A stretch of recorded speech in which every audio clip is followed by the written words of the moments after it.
We have presented you with a press statement that we want to do today, and I will read on behalf of Team Okoa Turkana.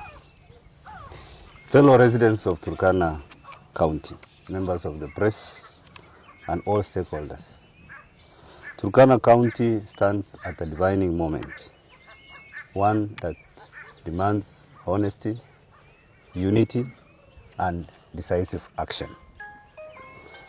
Despite our vast natural resources and strategic importance, the lived reality of our people remains deeply concerning.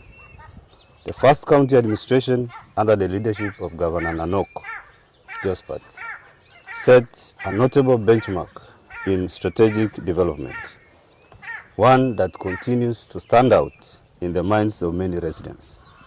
Today, however, many are asking what changed and why has that momentum not been sustained. The first county administration reduced the poverty index of Turkana County from 97% to 79%, demonstrating that meaningful progress is possible with focused leadership and deliberate policy choices. It is therefore deeply concerning that poverty is now on the rise again, currently estimated at approximately 83%, raising fundamental questions about sustainability, governance, and the continuity of development priorities. Current data paints a stark picture. Over 300,000 people rely on food aid, and access to safe and reliable water remains below 60%. These are not abstract figures. They represent households struggling daily for survival, dignity, and opportunity.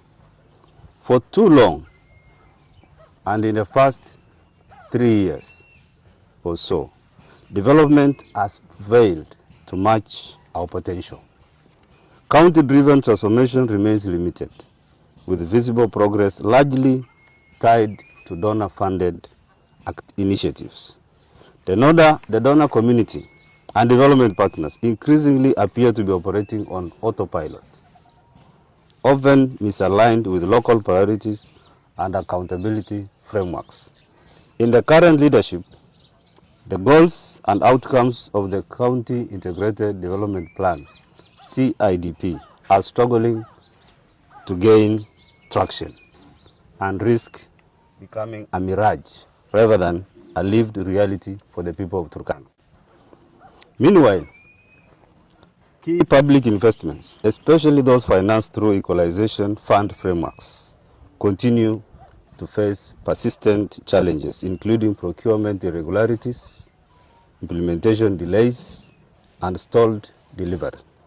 Despite substantial allocations to the county, the impact of shareable revenue remains largely invisible to residents, with tangible progress predominantly limited to donor-funded initiatives and a few isolated equalization projects.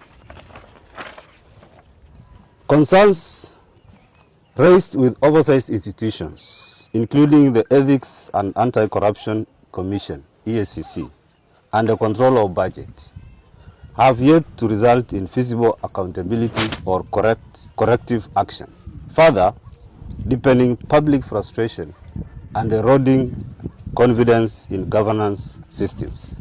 At the same time, the oversight role of the Turkana County Assembly has increasingly come into question, with handouts undermining its effectiveness.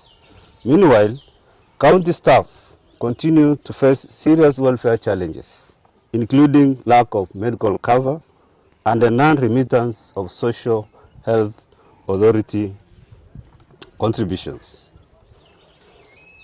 raising broader concerns about institutional responsibility and the prioritization of public servants' well-being.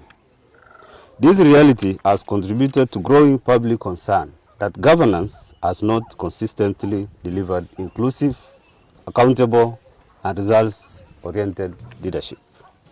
Increasingly, there is a shift towards tokenism and symbolic actions rather than substantive change, and towards centralized decision-making rather than consultative and participatory governance. It is in response to this moment that we, leaders and stakeholders, have come together, guided by urgency, responsibility, and a shared commitment to the people of Turkana. Over recent weeks, structured consultations and mediated engagements have brought together 4 gubernatorial aspirants in a process grounded in dialogue, consensus building, and the prioritization of public interest over individual ambition. We commend these leaders for their political maturity and statesmanship. Their collective commitment signals a critical shift towards a more collaborative, transparent, and issue-driven political culture in Turkana County. To ensure transparency, legitimacy, and public confidence, the following governance structures have been established. 1. A 15-member council to provide strategic oversight. 2. A 6-member mediation panel to guide dialogue and oversee a transparent, criteria-based selection process. These structures are designed to guarantee fairness, inclusivity, and credibility, ensuring that outcomes reflect the true aspirations of the people. Following extensive consultations, we are proud to formally unveil Team Okoa Turkana, TOT, TOT. This is more than a political formation. It is a people-centered movement anchored on a clear mission. The 3 R's: rescue, restore, transform Turkana. Team Okoa Turkana is built on 4 foundational pillars. 1. Transformative and accountable leadership. 2. Inclusive and participatory governance. 3. Sustainable development and economic self-reliance. Last but not least, unity of purpose for the common good. Our commitment is to rebuild trust in leadership, unlock opportunity, and reposition Turkana County on a path toward long-term sustainable transformation. The challenges before us are significant, but not insurmountable. We call upon all residents of Turkana County, leaders at all levels, civil society organizations, and development partners to rally behind this shared vision. The future of Turkana will not be shaped by individuals acting alone, but by a united people committed to accountability, inclusion, and progress. Together, we can restore hope. Together, we will transform Turkana. God bless Turkana County. I thank you.